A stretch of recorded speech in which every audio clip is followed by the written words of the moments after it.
Kenny Silveira is a U.S. Botanic Garden plant specialist on the exhibits and displays team. At the garden, he cultivates beautiful and diverse plants and creates stunning displays. He plays a big role in bringing together our holiday displays, which feature hundreds of diverse poinsettias. Welcome, Kenny. Good morning.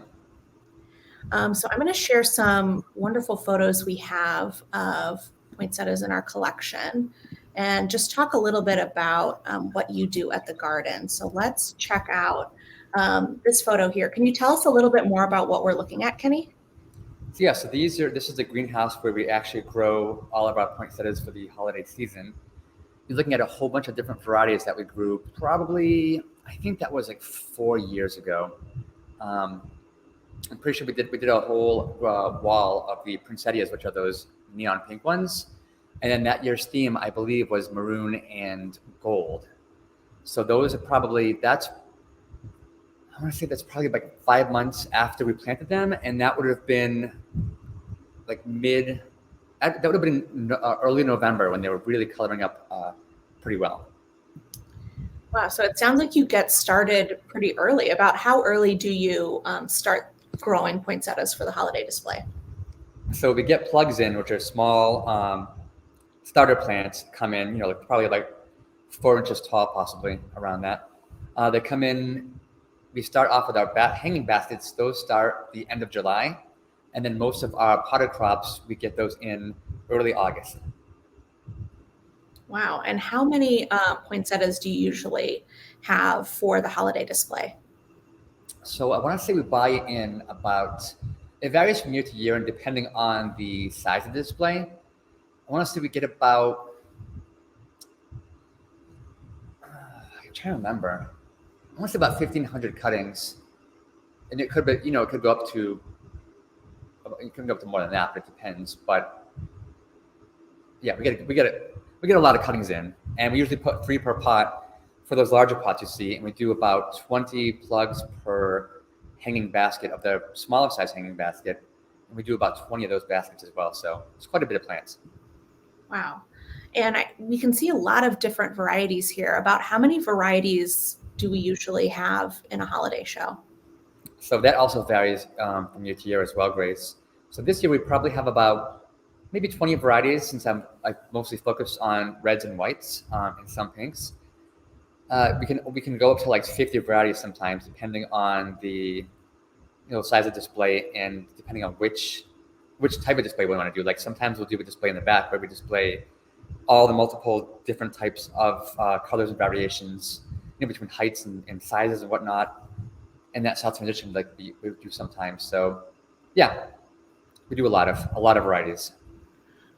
That's awesome. And poinsettias have a unique floral structure. Can you tell us a little bit more about poinsettias and what we're looking at here? Yep. So in that picture, as you can see, this actually right here is a bract, which is a modified leaf. The leaf will start to change around mid-October, and it'll really color up by the second week of November, third week, just in time for putting them out for the holiday show around Thanksgiving time. So what you actually have, the actual flower, is what you see right in the middle. You have the male and female parts in different parts of the flower. And then you have the nectar sac right there. And then the part that has the pollen on it is, of course, the male. And the part that has that little red umbrella type looking thing, that's the female part of the flower with the ovary right under it. And Kenny, poinsettias are in the euphorb family, is that right? Yep, that is correct. So that to the right is that giant plant behind me. This is also a euphorbia in the same family. And as you can see, where'd that picture go? Yeah, as you can see the flowers are pretty similar when you get really up close to them. You can see that same ovary with a little umbrella on top of it, and you can see the male parts there as well. And this is also a euphorbia, believe it or not, and this is also related to the poinsettia. It may look like a cactus, but if you actually scratched it, it would have that same milky latex that would come out of it as the poinsettia would. Very cool. Thank you, Kenny. And you do a lot of work at the garden breeding various plants. I know you've done a lot of work breeding canna lilies. Can you tell us, just looking at all of these poinsettia varieties, how does a horticulturist or a grower create different varieties of poinsettias? So it can be pretty easy, and it can also be pretty complicated. So for instance, I will show you how they got one of these. So this is actually, just start off with a different thing. This is Euphorbia carnastra, which is called the dogwood poinsettia, which is native to Mexico, I believe. So this is actually one of the parents of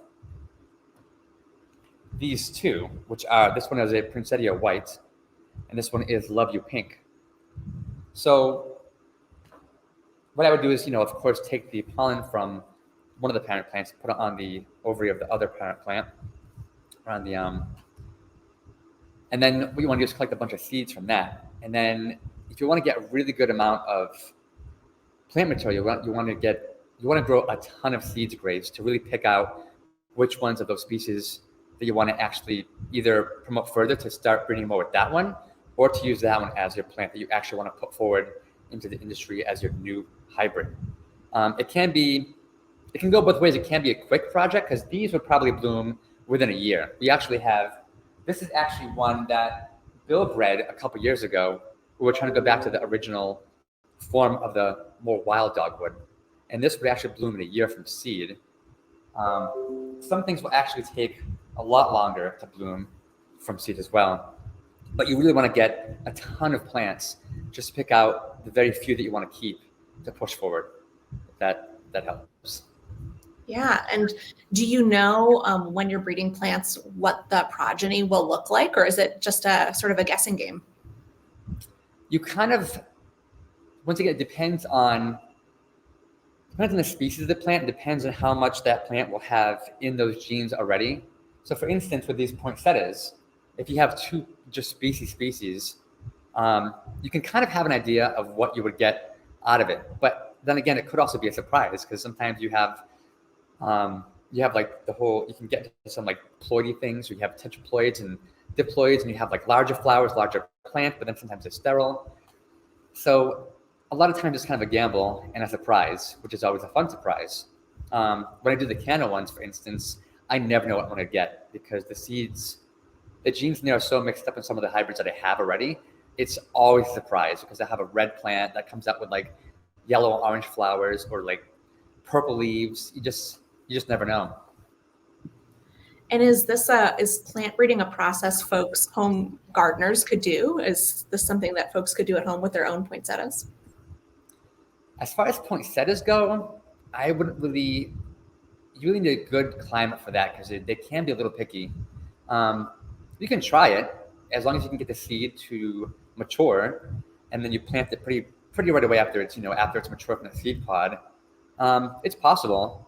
It's just not the easiest of tasks to do in a home situation because you have to have like really good lighting, the proper environment to grow them.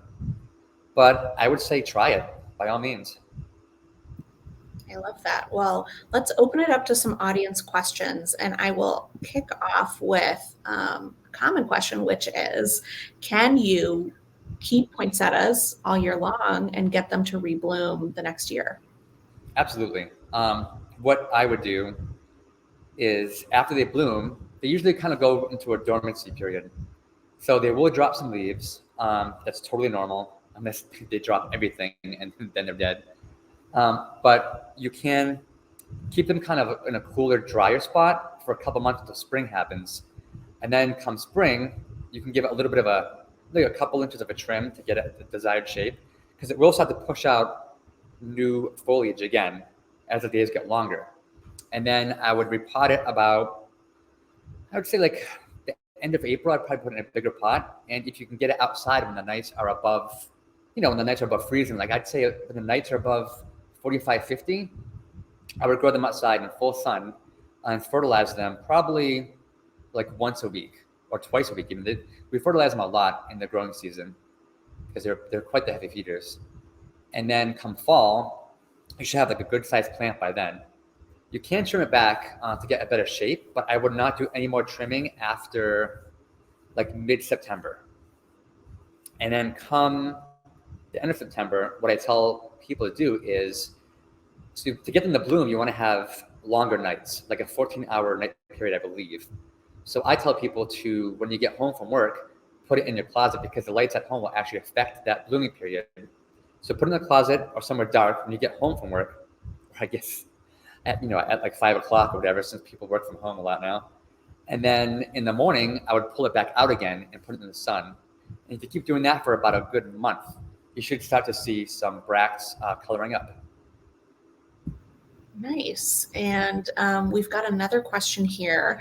Someone is wondering, they're going to put their poinsettia outside, it sounds like, and they're wondering where they should place it in their yard so that it will bloom again the next year. Is there kind of an optimal zone outside? So I would say somewhere where they get pretty good full sun all day. We have ours literally outside baking all day in the full sun, and they love it. As long as you keep the soil, the thing with poinsettias is there's a balance where you don't want to overwater it or underwater it. So yeah, so I say full sun and just make sure it's watered, pretty well. Usually we water them in the morning, and they really dry out by the end of the day, and then we'll water them the next day again, unless it rains, of course. So yeah, somewhere full sun, keep it well watered, keep it happy. Awesome. And along those lines, we have someone who lives in northern Florida in zone 9, and they're wondering if poinsettias can grow outside. Night temperatures occasionally drop below freezing in winter. I would say outside, no, not if it gets anywhere below freezing at all, because they will drop everything. They will not be happy. I have seen them growing in Miami as like giant trees. They're huge down there, which is, the native to Mexico. So that makes sense. But I would say northern Florida, zone 9, I'd say it's more like a zone 10, maybe even 11 plant. So I would probably keep it inside, or you can grow it in a pot. And if you have those nights, bring it inside, on those cold nights, and try to keep it outside. But I would not put a poinsettia anywhere under 45 degrees at least. They wouldn't really be too happy with that. Good to know.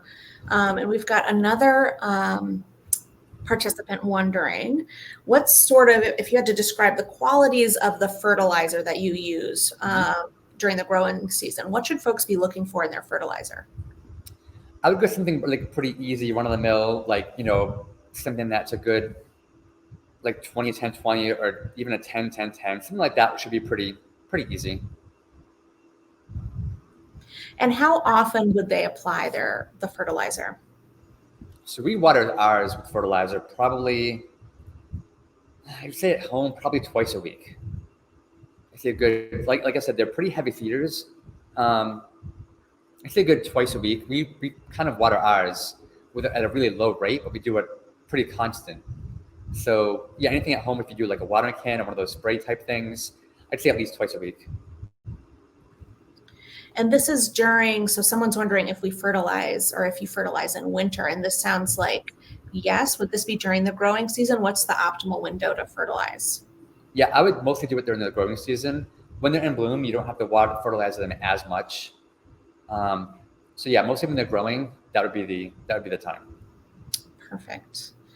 And someone is worried about their plant losing leaves before Christmas. Is there any way to prevent a poinsettia from dropping leaves? Before Christmas, a lot of the plants are kind of, they start them early and get them on the market, to be ready, of course, for Christmas. So they could be going into their dormancy a little early, especially if you're having temperature changes, or if they got too cold and then they got warm again. Something like that could trigger them to drop leaves. I guess it all depends on where they're coming from, really. Or if you're putting them next to a heater, the heat could kind of fry them a little bit, and they could go into a shock. A lot of that is also due to like a shock thing, like I said, with the cold and warm changes, temperature changes. If they get too dry and then you water them, they're gonna start thinking, oh, it's time to go to sleep.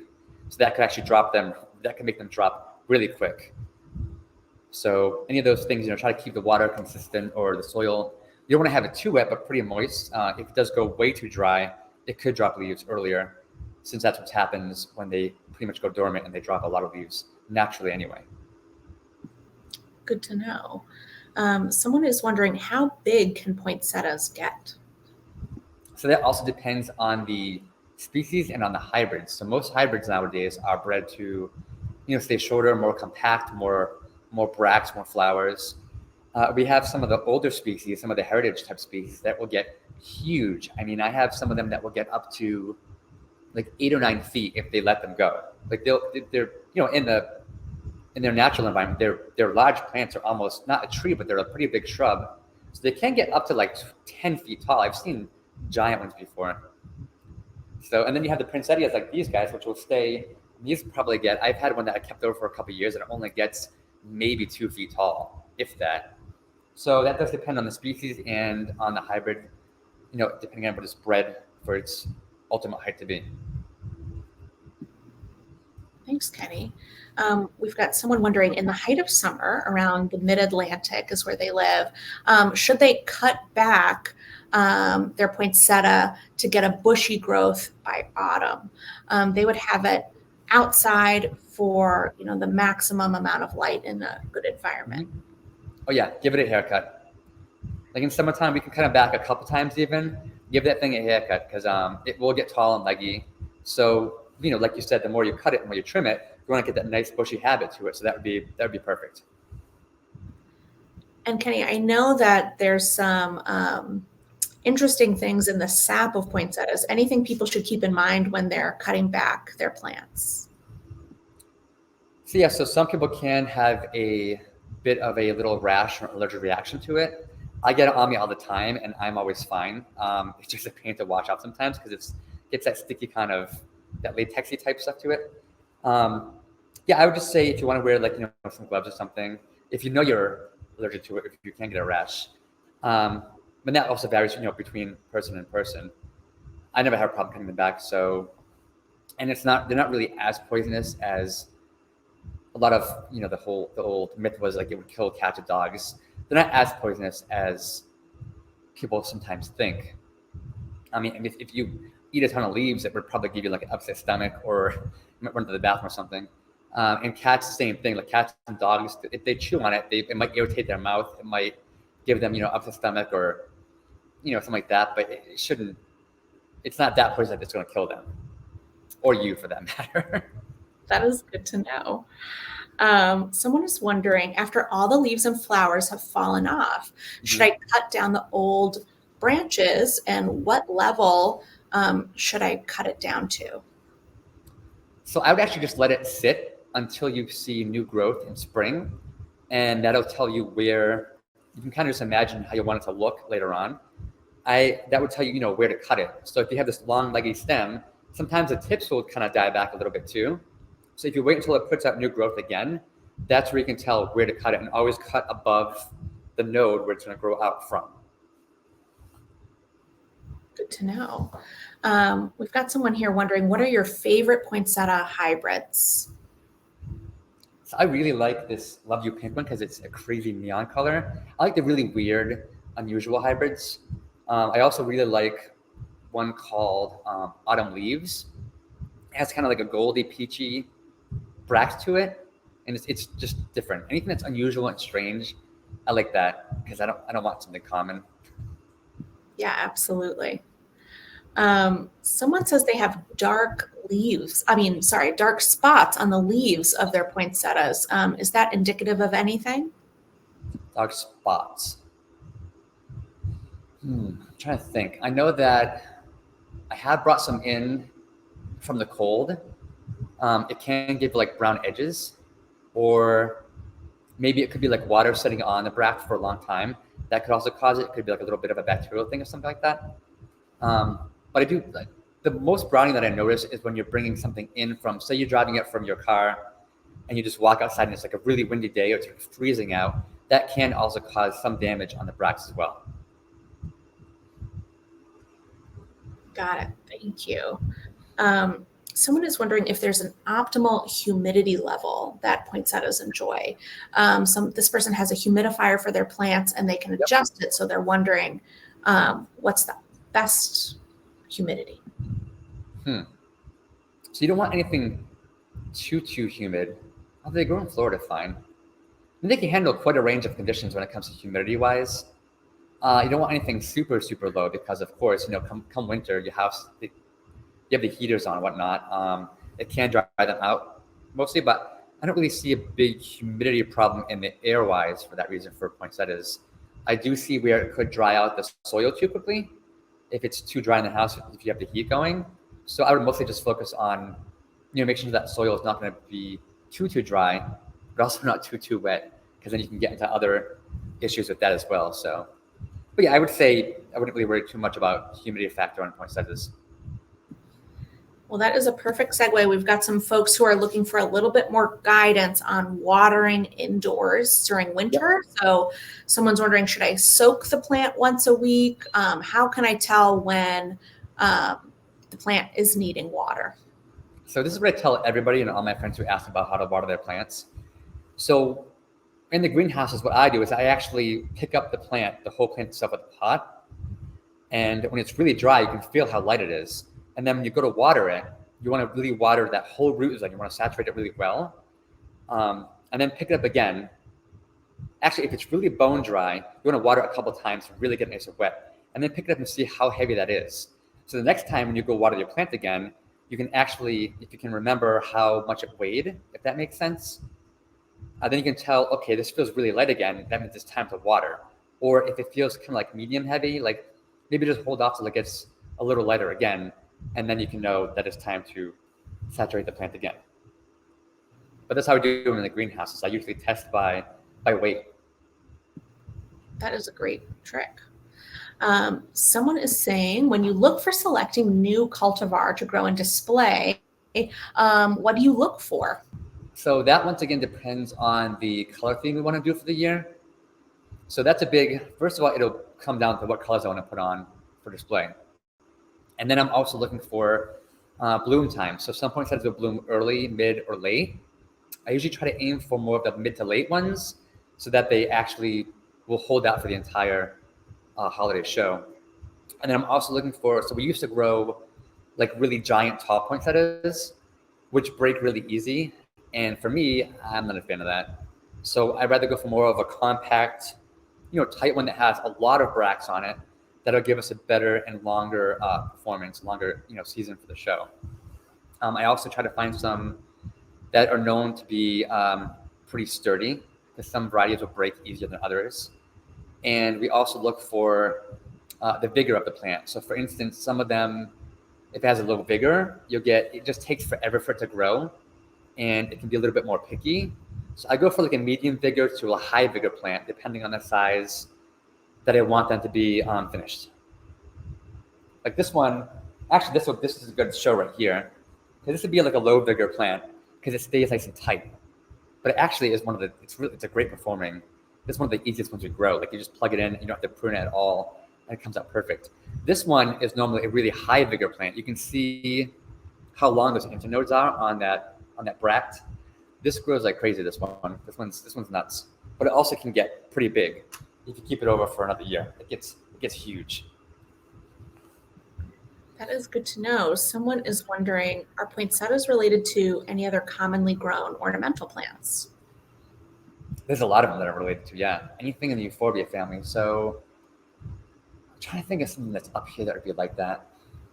There's a lot of annuals that people buy that they're related to. And if anyone's grown Acalypha before, it has like a really colorful foliage. I'm trying to think of what else. If anyone's ever grown a croton before, they use them a lot in, I want to say malls, but it doesn't date me. But it's a really big foliage plant, like a croton. That's also a relative of euphorbia. I'm trying to think of most of the stuff that's really euphorbiaceae is kind of southern, more tropical things. I know there's some up here that are related, but I just can't, off the top of my head, think of another one like that. I had a whole display too, Grace, where I had like all euphorbia plants. That was a while ago. That sounds like a great display.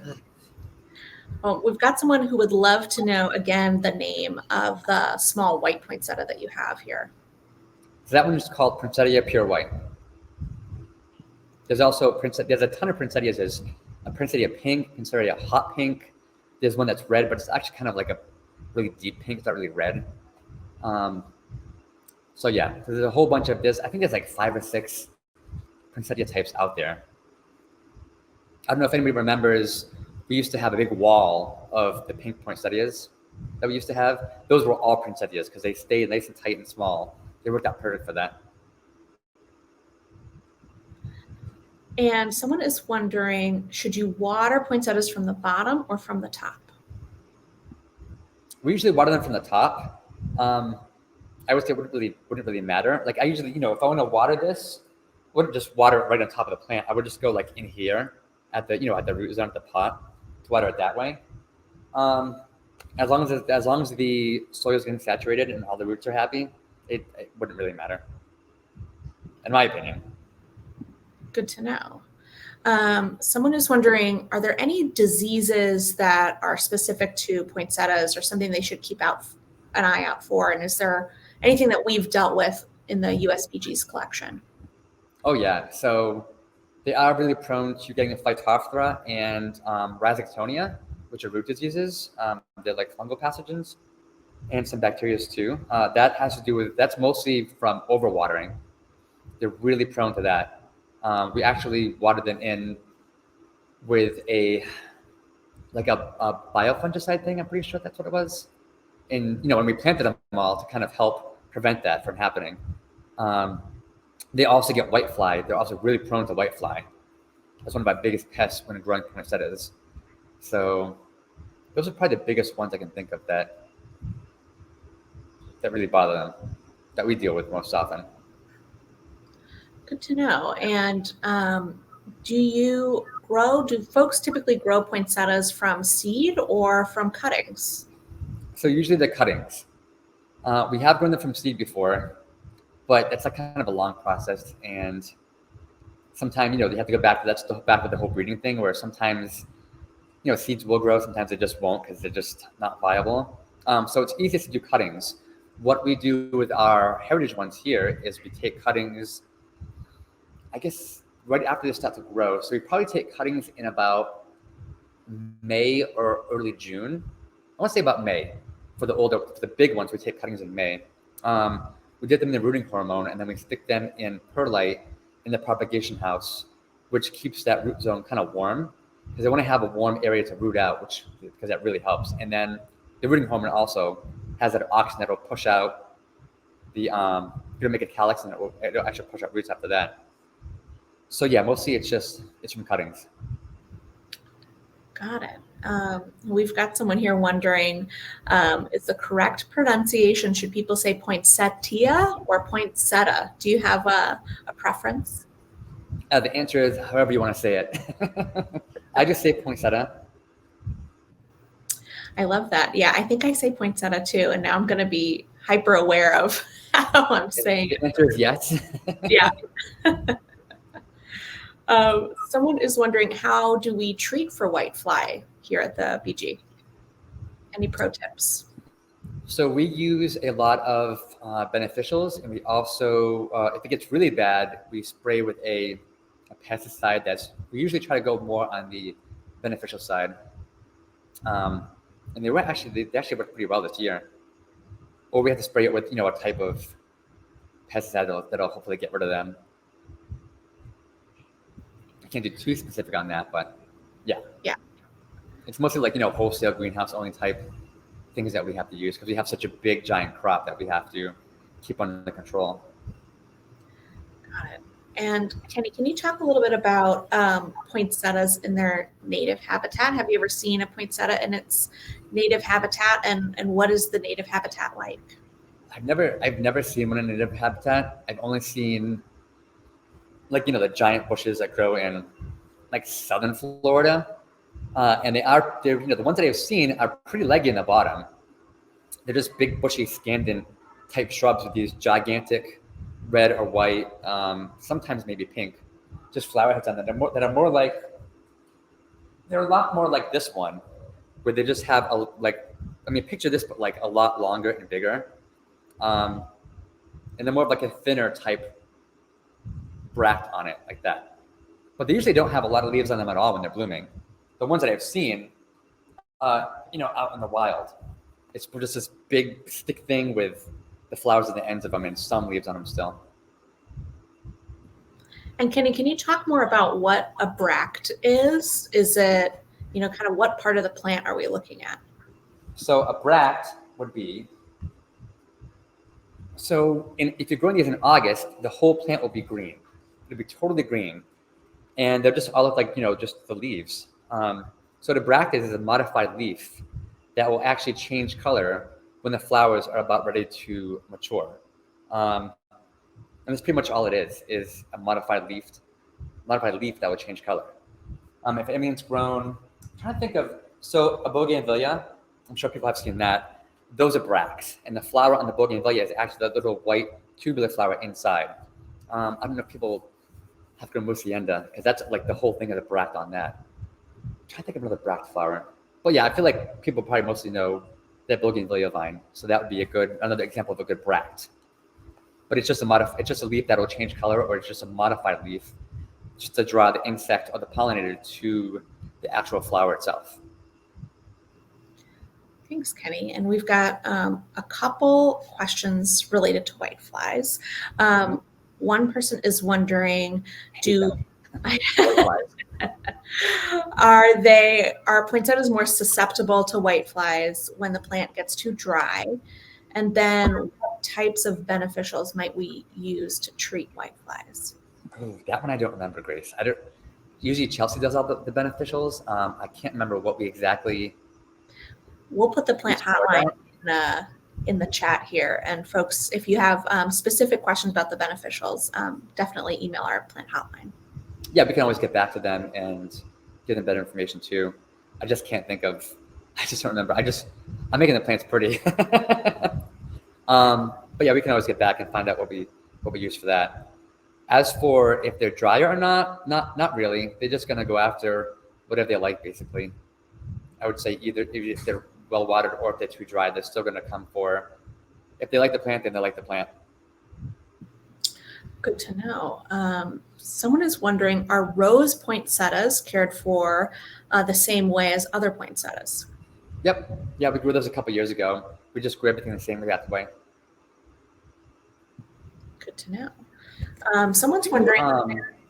They do need a little bit more staking since those rose ones kind of get such a clustered flower head on them. So they are a lot more apt to like fall over and break easy. So the only thing I would say different with that would be staking would definitely help keep them happy. Got it. And someone is wondering, when they're out and they're purchasing a poinsettia, what should they be looking for to know that it's a healthy plant? So what I would look for is I would try to get some. I can't find a good.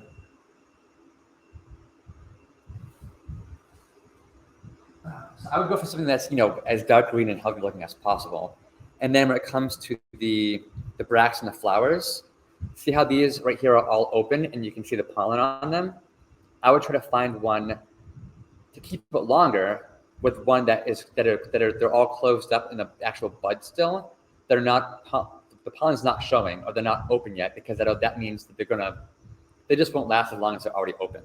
So I go for one that's really just starting to open or like barely open at all to keep the longevity of that plant. Something healthy and green, a good shape to it. Yeah, that's pretty much. Yeah. Yeah.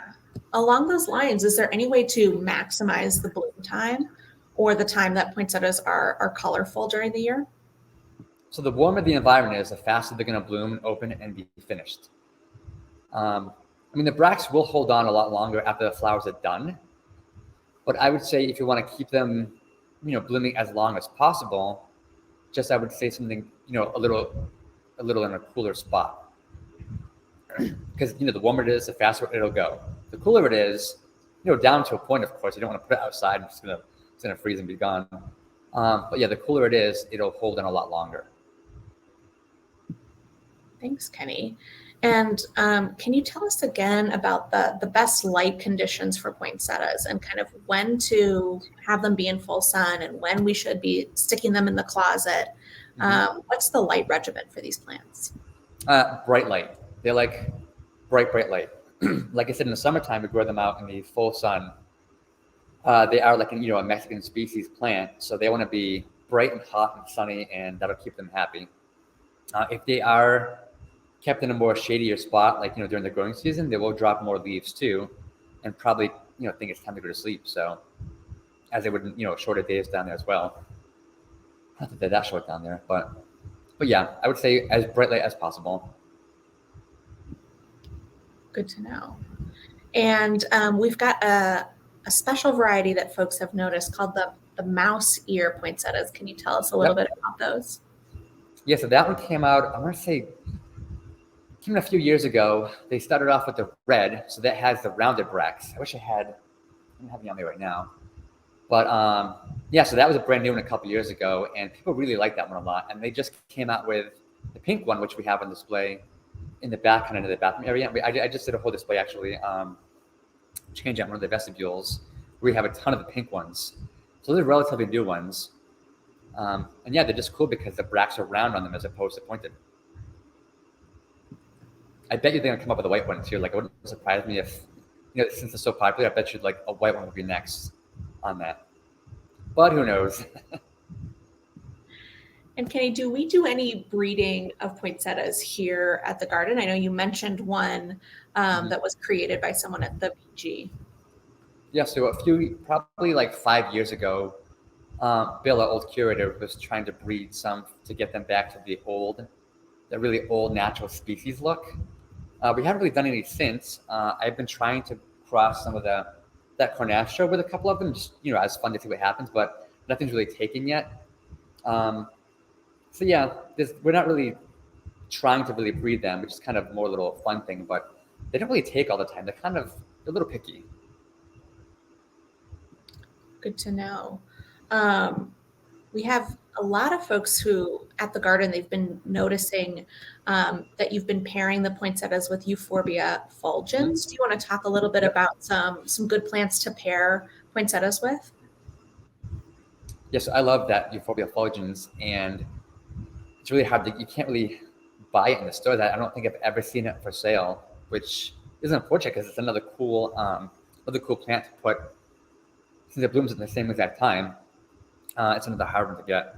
And that's also a Mexican native too. So to pair with them, I would say, I pair them with anything as long that just is a good contrast of color or just matches the color. Like I'll pair them with the Kalanchoes, like those red ones that bloom. Those are pretty easy to get. Some people like to put paper whites with them or amaryllis. We've done that a couple of years to do that as well. Although some people don't like the smell of the paper whites. I like the smell of them. Or anything that's a foliage, like I like to use a lot of purple foliage under the reds because it really makes that red pop. Yeah. These are some great ideas. We've got someone wondering, what do we do with all the poinsettias after the holiday show? We compost them. Yep. We don't really have the space to save them all year because they can grow, and plus, since a lot of these hybrids are all patented, it's not like we can really, we don't really take cuttings so much because it's one of those things that we're not supposed to do. But mostly, for space reasons, we have to do that. And plus, every year we change the colors and trying new ones out, and we want to get like nice, fresh, healthy stock. So by doing that, we don't want to keep old ones over either because if there's any disease in there, if the soil's bad, it's just better to start some fresh ones again every year. Thanks, Kenny. And for folks who are planning to keep their poinsettias and they're going to cut back in spring, could you tell us again a little bit more about what's the best way to prune poinsettias? A nice clean pair of shears, and then you would just cut them above the growing node. So like if I was going to prune this one, for instance, this is the node right here. So you want to, can you see that, Grace? Yeah, this looks good. Yeah. Where the leaves are coming out from, this is where your growth is going to happen, right at that node. So I would just cut it right above it, pretty much. Thank you. And like I said, if we wait till spring, when you're seeing when the buds are actually coming out, when that new growth is happening, I would just cut it upon that shape that you're going for, just to kind of keep that. Excellent, thank you. And someone's wondering, should you ever repot a poinsettia, and how do you know when it's time to repot?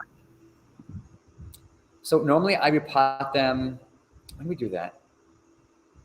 I wait till they really like fill that pot, and then we usually repot them in the growing season because you wouldn't want to do it now when they're in bloom because it's just too much stress on the plant and it might just get it to decline. So I would repot them. I would say in spring or when they're starting to really push up. I wouldn't do it right when that growth is starting. I would say when it's a good few inches up and it's really pushing out brand new roots. That's when I would repot the plant. And you can do. We have done them in late summer too, when they're in really full growing stage. So as long as they were in their definite growing stage, not blooming stage, and after they come out of their dormancy, for a little bit, like a month after, I'd say you can repot them. Thanks, Kenny. And someone is wondering if they want to, is there a way to prune that would encourage more branches or more flowers? Yes. So the more branches you have, the more flowers you'll have. So what I would do is I would prune it for like those big giant ones we have. I do them a couple times a year. Maybe you can do it 2 or 3 times as long as you get it before that window when the days start to get short. So like before like the second week of September, I would say anytime you're good to prune those. But after that second week, I would not prune them again just because you want to get those blooms to happen. Thanks, Kenny. And just wondering, are you thinking about next year's holiday display? Any plans Yeah. for themes or anything like that? I'm trying to figure out what to do next year for.